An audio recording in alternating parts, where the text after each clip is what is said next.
Marketplaces. They're back in the discussion again, particularly with Pax8 announcing theirs.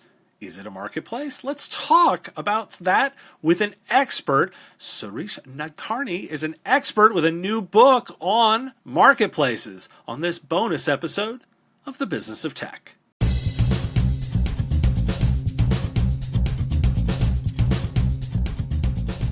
Prospects are asking about security earlier in the buying cycle. MSPs and their clients need a way to get compliant that is faster and takes less employee investment. With SecureFrame, you can get compliant in weeks, not months, so that you can focus on growing your business. SecureFrame makes it fast and easy to get SOC 2, ISO 27001, HIPAA, PCI, and GDPR compliant. With guided workflows and one-click integrations, the entire process is automated and backed by a support team of industry experts. Get you and your clients compliant fast with SecureFrame. Schedule a demo, and listeners get 20% off today with a link in the show notes. Well, Shirish, thanks for joining me today. It's great to be here. You're super great timing because marketplaces are all abuzz in the MSP and IT services space. So it's great timing to talk to you because you're somebody who spent a lot of time thinking about this and how they apply. But I think why don't we start with a really basic bit. Can you tell me what the basics of what a marketplace is and how you define it? Yeah, a marketplace is a meeting ground essentially between consumers and suppliers. So if you want to offer a product or a service for sale to consumers, that's what a marketplace is. But the marketplace generally doesn't provide its own products. It's providing products from other suppliers, products and services from other suppliers to consumers or small businesses or large businesses. Okay. Now, where this gets interesting to me is because that's pretty simple if we assume consumers are directly buying from vendors. But what happens when this becomes more like an influencer model or you've got an intermediary in there? Particularly in our space, when we think about the way this is consumed, most small businesses work with somebody, right? They work with a technology advisor, a solution provider, an MSP, whatever we call them. But they're with somebody that's advising them, that's guiding them through the process.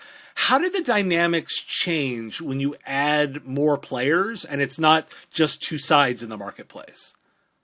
Yeah, it's interesting. For example, in the consumer space, you have a company like Instacart, which is actually a four-sided marketplace.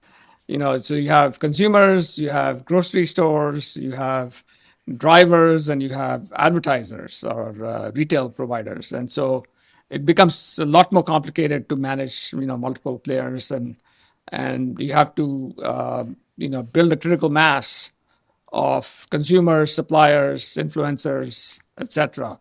So it's a lot more complicated, but also creates a lot of barriers to entry because once you get critical mass and it gets going, it's very difficult for somebody else to replace you. So let's tackle both bits of that. What do we have? What do we need to do to measure to see if a marketplace has achieved that critical mass? How do we know we're there? Generally, it's really a spectrum, of knowing if you're there yet because it takes time. But generally, if you find that consumers and suppliers are organically coming to your marketplace, meaning that you're not doing advertising and then somebody responding to that advertising to come to your marketplace, then that means that the marketplace has a flywheel going where consumers are hearing about it from other consumers and they're finding lots of suppliers and therefore they are attracted to that marketplace. And similarly, suppliers are hearing from other suppliers that, hey, this is a good marketplace to be on. Let me go join that marketplace. So when there is organic growth is when a marketplace really has achieved kind of the flywheel effect. Okay. Now, it's interesting to me because you talked there about the idea of the marketplace itself having awareness. Does the marketplace in that sense need to be marketed? Does it need to be positioned to those that are consuming, right? Do they need to have awareness? And how does that work to provide the value? How much does that matter, that marketing element? Oh, it matters a lot. I mean, marketplaces, as you know, are very difficult to get off the ground because of the chicken or egg problem. So it's the reverse once you have achieved critical mass, which is that consumers don't come because there are no suppliers, suppliers don't come because there are no consumers. So one of the critical things that I discuss in my book is how to jumpstart a marketplace. And a lot of it is you're going to focus on suppliers first and on a specific market. So, for example, again, going back to the consumer examples of Instacart or DoorDash and so forth, they focused on a specific market. So, DoorDash got started in California and specifically in Palo Alto. And the way that they didn't actually get supplies initially. They just took the menus from the restaurants and published that on their website. And then they would place orders on your behalf as if they were the consumer. And then they would go pick up the order and then deliver it.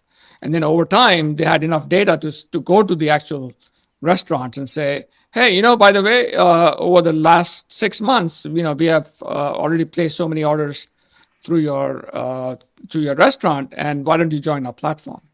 So a lot of marketing has to be done, sales marketing has to be done to really get first suppliers onto the platform and then drive consumers once you have suppliers to come to the platform.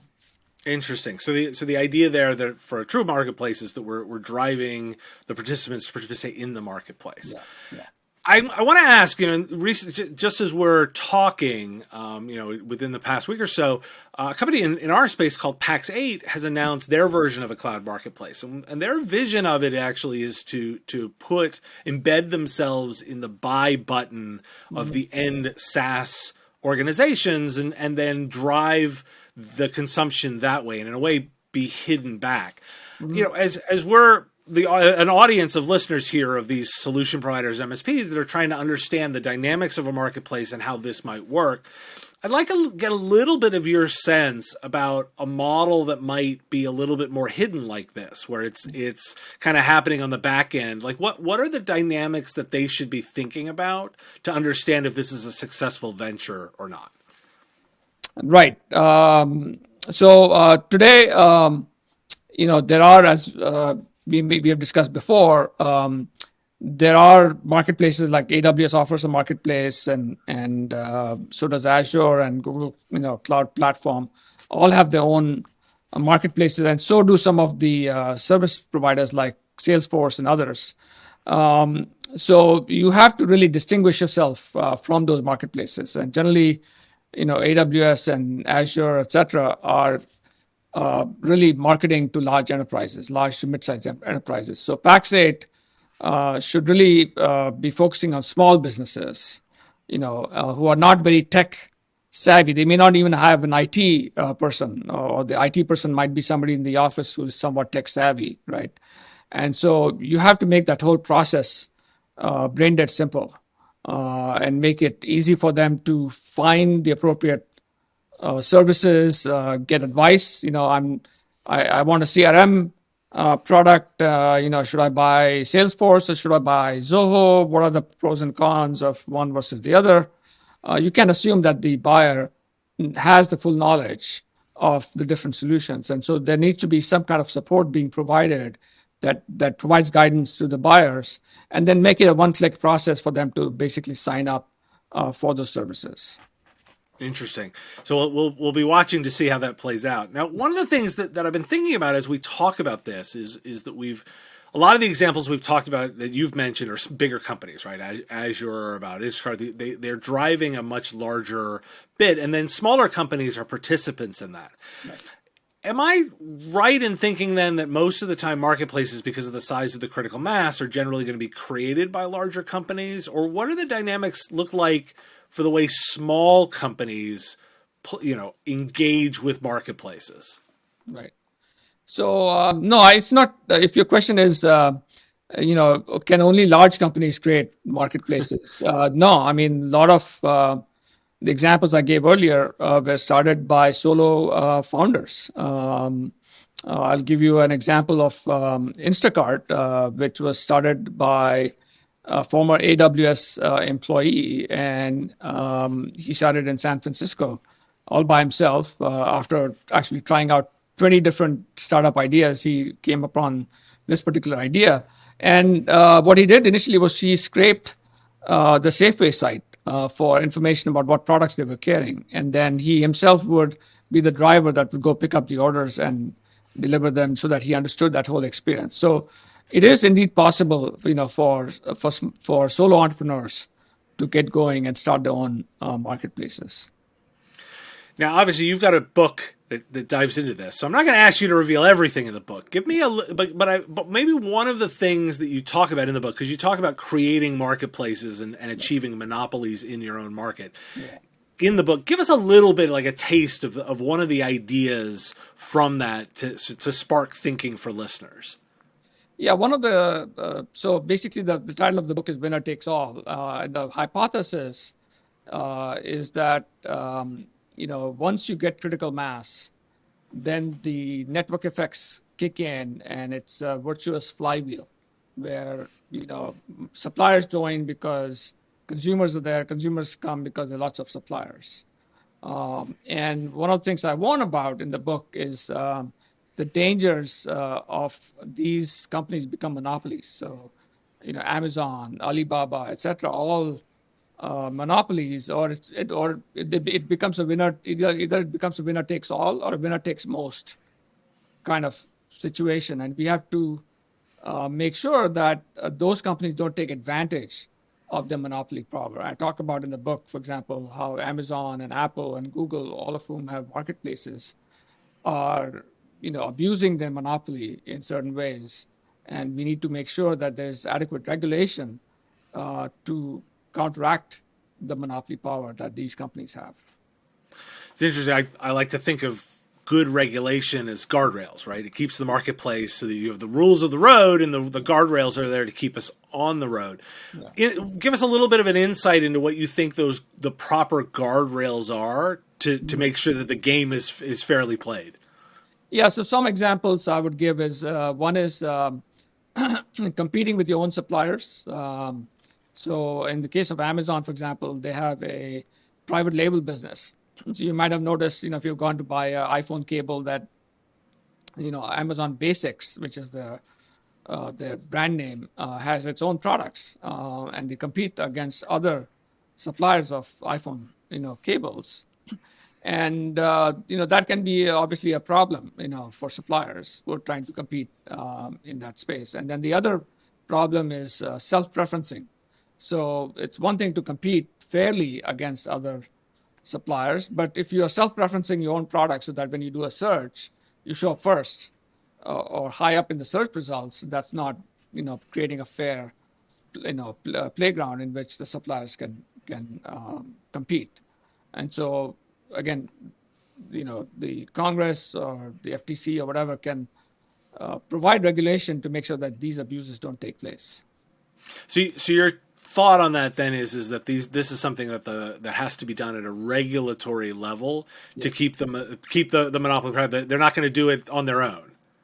No, even though Jeff Bezos in this case is an honorable person, it's very hard to control the entire organization because in the case of Amazon, for example, their first party business or their private label business is only 1% of their revenues, and they've been given the goal of being 10%. And so now they are going out there, getting proprietary data about other suppliers to decide which market they should enter.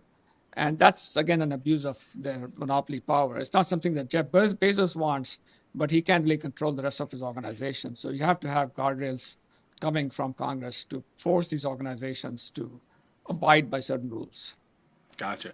Well, if listeners are interested in learning more, I'm sure you've got some resources that you can point them at. How can they get those resources and take some next steps? Yeah, there are a number of books on marketplaces. Mine is one of them. It's called Winner Takes All. It's available now on Amazon. They are one of the monopolies in terms of books and so forth. Yeah, so that would be a good resource to start. But there are other good books on marketplaces as well. Gotcha. Well, I really appreciate you joining me and giving a little bit of insight into this dynamic. My pleasure. I enjoyed talking to you. Thanks for your time and attention. Time is a finite resource, and I really value you giving me some of yours. If you like this video, you can let me know with a like of the video, and even more valuable, hitting the subscription button. My content is all free, and I use metrics like subscriptions to pay the bills, so it has real value. The content here is produced under ethics guidelines posted at businessof.tech. If you're interested in more content like this, you can get access to content early via our Patreon at patreon.com/MSPradio. It's our give what you want model where you set the value of what you think the content is worth. If you like this podcast, you can catch it daily as the 5-minute news and commentary show, The Business of Tech, available on all your favorite podcatchers with links at businessof.tech. Just hit that big blue button to subscribe.